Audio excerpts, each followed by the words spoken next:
ఇది చిలకలూరిపేటలోని చౌదర సెంటర్‌లో ఉన్న ఆంజనేయ స్వామి దేవస్థానం అండి. ఇది బాగా ఫేమస్ అయిన దేవాలయం అండి. అన్ని దేవాలయాలకి పైన కప్పు ఉంటది. ఈ దేవాలయానికి కప్పు ఉండదు. ఆంజనేయ స్వామి వానకి, ఎండకి తడుస్తా, ఎండుతానే ఉంటాడు. ఇది బాగా ఈరోజు ప్రతి మంగళవారం దర్శించుకుంటానండి. ఈరోజు ఎళ్ళాను. ఎళ్తే స్వామివారికి ఇవాళ తిరునాళ్ళలాగా ఉంది.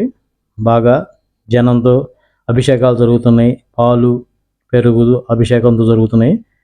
ఎందుకో కొంచెం వీడియో తీయాలనిపించింది. అందువల్ల ఈరోజు ఒక చిన్న వీడియో తీశానండి. అది మీకు చూపించే ప్రయత్నంగా పెడుతున్నాను.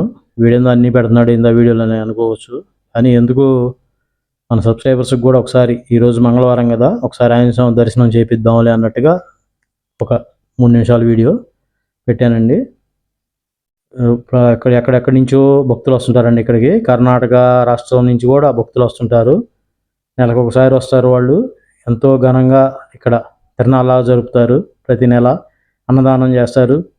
బాగా భజన అవన్నీ చేసి సాయంత్రం దాకా ఉండి వెళ్తుంటారు. ఈయన ఎంతో మహిమాన్వితుడండి. మన లోకల్లో ఉన్న వాళ్ళు ఎవరైనా సరే ఒకసారి దర్శించుకోవచ్చు ఆయన్ని. అక్కడ అక్కడ ఏంటంటే మనం ఏది అనుకుంటే అది తీరతాయి అని కోరికలు ఒక ఒక నానుడు ఉందండి అక్కడ. ఒక నమ్మకం. ఆయన ఎంతో మహిమాన్వితుడు అక్కడ ఆంజనేయ స్వామి. ఈయన కప్పులేని ఆంజనేయ స్వామిగా పిలుస్తుంటారు. అసలు ఈ దేవాలయానికి కప్పు ఉండదు. కానీ బాగా ఫేమస్. మనం మనసులో ఏది అనుకుంటే అది అక్కడికి వెళ్ళిన తర్వాత నెరవేరుతుంది. చూడండి ఒకసారి పాలుతో పెరుగుతో అభిషేకం ఎలా చేస్తున్నారో.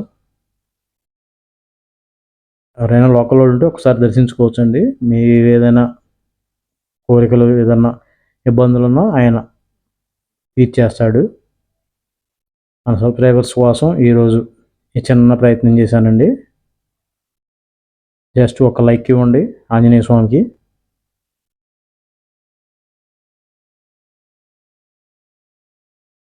ఆ గంటల సౌండ్లో పెట్టలేదండి, బాగా ధ్వనిగా ఉందని. ఓన్లీ నా వాయిస్ వరకే పెట్టాను.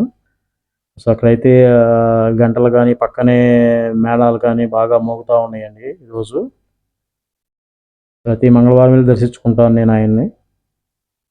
ఈరోజు కొంచెం కోలాహలంగా ఉంది, అందువల్ల వీడియో తీశాను. చూడండి ఒకసారి ఎలా ఉన్నారో. స్వామివారికి గంధాభిషేకం, పాలాభిషేకం, పెరుగు అభిషేకం అవన్నీ చేశారండి స్వామివారిని. జై వీర హనుమాన్.